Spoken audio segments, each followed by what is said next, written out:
We've just captained back-to-back hat-tricks for Haaland, and that leaves us with 19 successful captain picks in the last 22 game weeks, only 3 blanks. Make sure you subscribe so you can improve your captain record. The Norwegian faces strong competition against Salah this game week. He faces Forest at Anfield. Haaland's also got the home advantage. That's against Brentford. Eze faces a promoted defence, which is Leicester. He's got the home advantage too. It is the fixture what puts Eze on the shortlist. His underlying stats so far this season have been very poor. They were alright last season though, and it is based on a small sample size. Of course, the big giants, Salah and Haaland, are absolutely smashing it so far. They're massively overperforming those underlying stats. They should regress, but they'll still have good underlying numbers. These will probably be the top 2 like they were last season. Haaland's stats were actually slightly better last season, and that was based on a sample size of 38 matches. That's more reliable than Salah being ahead of Haaland so far this season, based on only 3 matches. But to be fair, that is more recent data, and there's not much between the two of them anyway.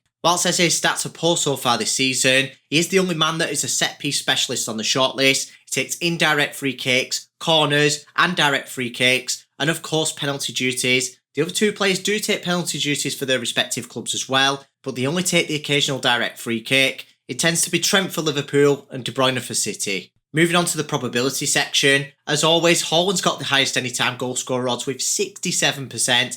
He's also got a 27% chance of getting an assist. That is 7% lower than the other 2 players though, but he does still come out on top with the anytime return odds of 76%. There's more than a 3 in 4 chance that he will get an attacking return, and that's just at least 1, meaning that there's only a 24% chance that he'll blank. I like the fact that his odds are weighted heavily towards goals, because of course you do get more points for a goal than you do for an assist. The other 2 players are midfielders. Don't forget they get an extra point for every goal scored, but with the weighted odds, I wouldn't say there's too much between the big guns. It's practically neck and neck. The same applies to the points projections as well. Haaland just about takes the lead on both data models. He's 0.4 ahead on FPL Review and 0.2 ahead on Fantasy Football Fix. But if you think about it, both data models are projecting both players to score roughly 8 points. There's barely anything between them. You can see that represented with the bars on the bar chart. I don't think we should take anything away from Haaland though, because he is slightly ahead on both of them, and he was on the probability as well with a higher chance of success. I think the quality of the opposition's defence is very important this game week, and I will elaborate on that later on in the video, but for now,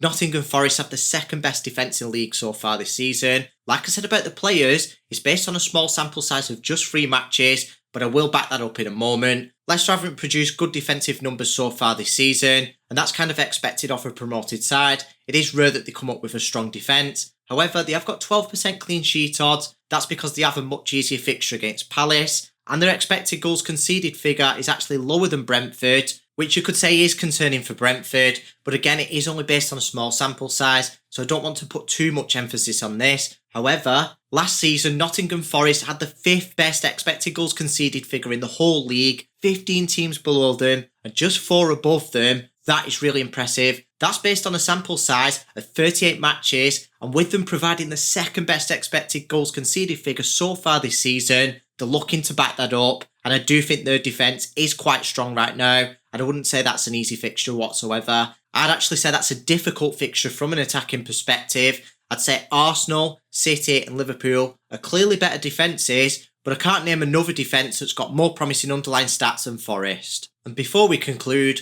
we're going to carry out a quick risk assessment. Haaland's had just about the most amount of rest days with 5, but the other 2 players have had 4 recovery days as well, and I'd say that's adequate. When you get to around about 3, that's when I start to get concerned. Of course, it's been a couple of weeks since the Premier League, so these are international matches and all 3 players played for their respective nations. Eze only featured for 24 minutes because he got subbed on. Haaland featured for 90 minutes for Norway, and that's not really concerning with 5 rest days. As for Salah, he featured for 75 minutes. Yeah, he's had 4 rest days, but I don't think that's going to really affect his fitness. Haaland and Salah both have similar expected minutes. Haaland's got 1 minute more, they're both near 90 minutes. As for Eze, he's on 84. Not quite as reliable, but still pretty much promising. I haven't got any fitness concerns about any of the 3 players on the shortlist. However, I have got concerns over Eze, so he won't be in the running for captaincy this game week. It will be out of the other 2 players. Between the 2 giants, I'd say one of them edges it on most of the sections, and I think the biggest one for me is the fixture. A lot of people will overlook that. They'll not consider the Forest defensive numbers. Therefore, I think Haaland is the best captain this game week. Make sure you subscribe so you don't miss any future captain picks. I will help you improve your captaincy record this season and get more points on the board.